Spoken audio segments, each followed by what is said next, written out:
Visakha YCP MP అభ్యర్థిగా Botsa Jhansi nomination దాఖలు చేశారు.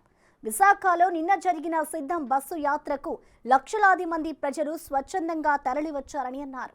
జగన్ మళ్లీ సీఎం అవుతారని ధీమా వ్యక్తం చేశారు.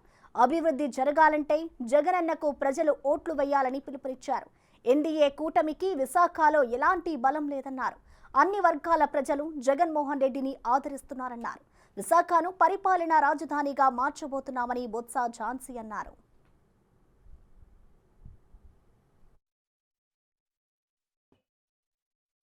ఇక్కడ వచ్చి నామినేషన్ గౌరవ పెద్దలు రాజ్యసభ సభ్యులు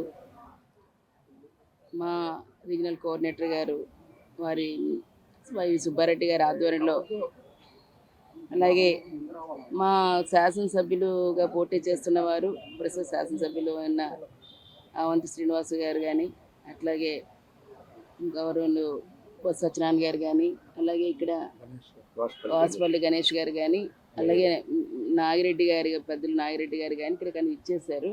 వారు కూడా వచ్చారు. మా మేయర్ గారు ప్రథమ పౌరాలు విశాఖపట్నం మరి వారు వెంకట కుమారి గారు వీరందరి ఆధ్వర్యంలో ఈరోజు నామినేషన్ ఇవ్వటం జరిగింది.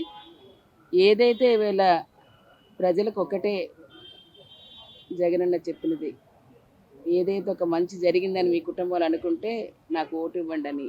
ఈరోజు నిన్న జరిగిన బస్సు యాత్రలో విశేష అపూర్వ ప్రజాదరణ ఎక్కడ చూసినా సరే ఈరోజు తరలి వచ్చిన అటువంటి ఒక మహిళగా అవకాశం ఇచ్చి ఈరోజు స్థానికురాలికి అవకాశం ఇచ్చిన జగనన్నకి మరి ఈరోజు ఖచ్చితంగా ఇక్కడ వీరందరూ శాసనసభ్యులతో పాటు పార్లమెంటు అభ్యర్థిని కూడా గెలిపించి ఈరోజు జగనన్నకి ముఖ్యమంత్రిగా చేయడానికి ఈరోజు ఖచ్చితంగా ప్రమాణ స్వీకారం చేయడానికి వారందరూ కూడా అంతే ఆశీర్వాదం రేపు ఓటు రూపంలో ఇస్తారనేది వాస్తవం.